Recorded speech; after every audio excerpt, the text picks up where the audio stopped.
Okay, so this is snow fungus. It's dried. Another name for it would be snow ear fungus. That's what it's called in Chinese, is snow ear. It would be like 雪 R, like with the dipping third tone.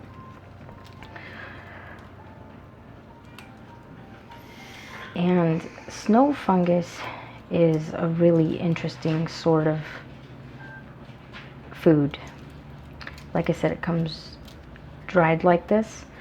We're gonna soak it for a little while, maybe about a half an hour. Soak it for a half an hour, and it's going to balloon up. So we're gonna get it into our stainless steel pot here. Stainless steel is important. You want to use non-reactive cooking vessels when you're working with Chinese or like any kind of Asian or herbal, any kind of herbal like medicinal ingredients. Metal is not preferred. Ceramic, actually, like a crock would be ideal. Clay or ceramic is good. But if you don't have that, you can use stainless steel. So just make sure that your pot is stainless steel. You're gonna fill it up with some cold water. Just enough to cover it. It's gonna wanna float the top. It's gonna wanna like float, so you just have to push it down. And then we're gonna come back in a half an hour to 45 minutes or so, and I'll show you what this looks like.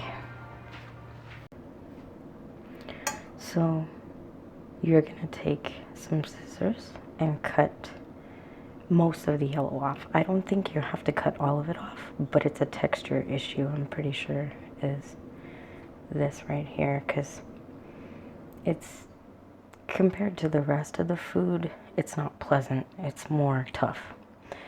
So you go ahead and you cut that off, and then you can take your scissors like this, and you just start cutting it into more bite-sized pieces. Now, in my humble opinion, this part's important because if you have a texture thing, I don't know how to say it, like if certain textures bother you, having a smaller piece might make it a little bit easier. That's what I found out. Having a smaller cut made it easier to eat, because it does get a little stringy and messy. And then it also reduced the surface area. I quite enjoy this dish now. The first time I had it, I was a little weirded out. I thought, what am I doing? But then I realized I liked it. It just took a minute for me to realize it. So I go through that with a lot of old recipes and like traditional Chinese foods. It just, some of it, I wasn't raised eating it and drinking it, and like some of it, I just had to get used to it. And you find too that even people who did grow up with it, say like drinking teas and things made out of traditional Chinese herbs and soups and things like this, some of them might not even like it. Some of my friends, that their moms, made these things for them when they were young, they're like, I can't stand that. I don't know how you eat it. And I'm just like, well, you get to the point where your body starts associating it with something good, and you realize it's like a missing piece to the nutritional puzzle, or or, you know, whatever it is that you've been missing, and your body's just like, oh, thank you. So, I mean, I don't know, it's not for everybody, but I would say it's worth a try. It's worth a try at least once, right? Maybe even twice. So, let's add some longan fruit to this. So here I have a package of longan fruit, or I'll show you. Long Yan Ro. It's like dragon eye flesh, literally. That's just the name of the fruit. But it's the yellow or golden color, but it has a wonderful taste. We're gonna get these out of the package. We're gonna add them to this and some water and get this on the stove.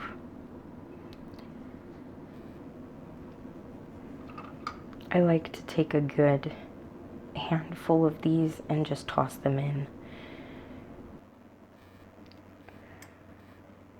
So we just fill it with enough clean water. It could be water from your tap if you prefer, that you know is clean. It could be previously boiled water. It could be spring water. Spring water is probably ideal, but I don't have it. I don't stress about it on a regular basis. So we've got enough water to cover here with the longan fruit and the snow ear. Now we're gonna get this going. Please excuse the stove, it's really messy. Let's see here. So we are gonna get this going on a medium heat, and then once it starts boiling up, we are going to lower it to a simmer and put the lid on it. We're gonna put a lid on it. Sorry, I'm just making sure that my heat is properly adjusted on this electric stove. So I also wanted to mention that a lot of people add things like dried lily. Okay, that's kind of weird, it's in its package right now, but dried lily flower and lotus seeds. Another thing I tend to put in this soup, dried rose, and I actually might put a few of these in there. Not a lot, just a few. The thing is about these 3 ingredients, and other people add different things. Like some people add Chinese red dates, which I should have got to show you, but I didn't. Those are also very popular in traditional Korean recipes, so we'll definitely be talking about those. This particular basic folk remedy is good for a lot of skin issues. It's good also for just preventative things, for keeping the skin young. If you make this and you like it, you may decide to have it for a type of dessert. I know it might sound kind of funny to some, but especially those of us who are more, how do you say, like westernized, where we want to eat like cake and cheesecake. You know what I'm thinking about right now. Where we want to eat those types of things. You may look at this and say, well, how can we substitute this for like a cheesecake? But the thing is as you try different things, you know, your body may start like craving certain things and telling you, you know, this is what I need. That brings me to an important point. Don't ignore your body's cravings. To think that you're craving a cheeseburger is one thing.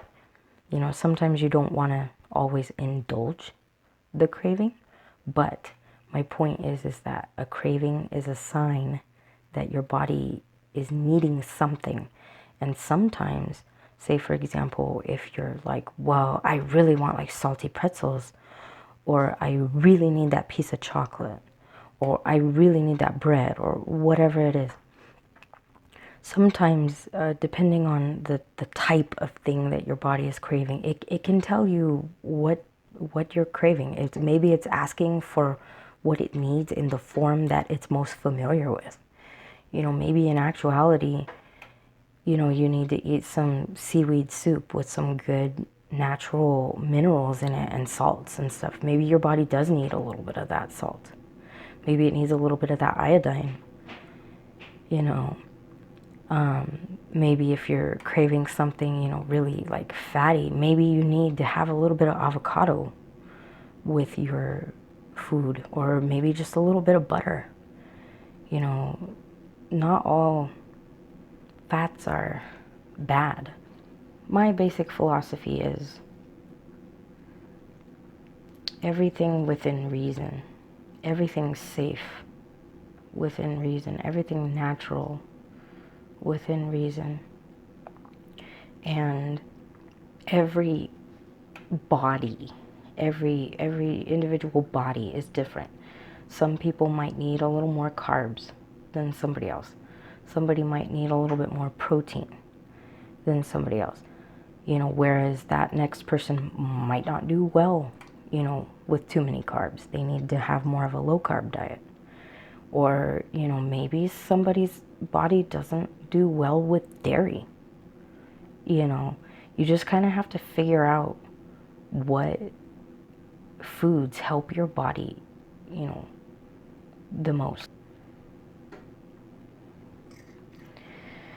So, sorry for the tangent. I hope it was useful. Getting back to the subject at hand, we're going to let this come to a boil and we're going to bring it down to a simmer.